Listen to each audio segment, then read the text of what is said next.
Hello friends, ഇന്നൊരു special day ആണ്. ഇന്ന് എൻ്റെ ബർത്ത്ഡേ ആണ്. Happy birthday Suma. Happy birthday Suma. അപ്പം ഞങ്ങൾ ഹോസ്പിറ്റലിൽ ഇരിക്കുകയാണ് കേട്ടോ. ഒന്ന് അമേരിക്കൻ സർക്യൂട്ടൊക്കെ കഴിഞ്ഞ് വന്ന് അമൃത ഹോസ്പിറ്റലിലാണ്. വളരെ സന്തോഷമായിട്ടിരിക്കുകയാണ്. കട്ടൻ വാർഡാണ്. മനഃപൂർവ്വം കട്ടൻ വാർഡ് ചൂസ് ചെയ്താണ്. കാര്യം കുറച്ച് ഫ്രണ്ട്സിനെയൊക്കെ കാണാം. ഇത് ഇന്നലെ എൻ്റെ ഒരു ഫ്രണ്ട് കാണാൻ വന്നിരുന്നു.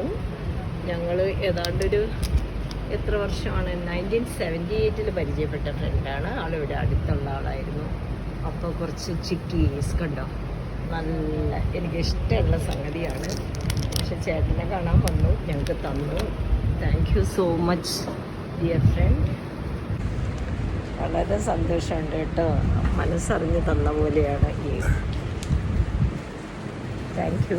ഫ്രണ്ടിൻ്റെ പേര് ഞാൻ പറയുന്നില്ല, എല്ലാവർക്കും ഒരു സസ്പെൻസ് ആയിരിക്കട്ടെ. അപ്പോൾ ഈ മിഠായി കിട്ടിയപ്പോൾ യു മേക്ക് മൈ ഡേ. ഇന്ന് കൊച്ചുമക്കൾ മറന്നുപോയായിരുന്നു. ആ ഫ്രണ്ടിനോട് പോലും നമ്മൾ ഇന്നലെ പറഞ്ഞില്ല ഇതൊരു ഗിഫ്റ്റായിട്ട് എടുക്കുവാണെന്ന്. അപ്പോൾ ഇന്ന് രാവിലെ മിസ് കോൾ കണ്ടു എൻ്റെ പേരക്കുട്ടിയുടെ. അപ്പോൾ അവൻ വിളിച്ചു, അപ്പം മകൾ പിന്നാലെ, മരുമകൻ എല്ലാവരും വിളിച്ചു ഹാപ്പി ബർത്ത്ഡേ വിഷ് ചെയ്യാനായിട്ട്. അപ്പോഴാണ് ഓർത്തത്. Okay, very good. Thank you every one and keep us in your prayers. ഞങ്ങൾ ഇന്ന് ഡിസ്ചാർജ് ആണെന്നാണ് പറഞ്ഞത്. Keep us in your prayers. Thank you.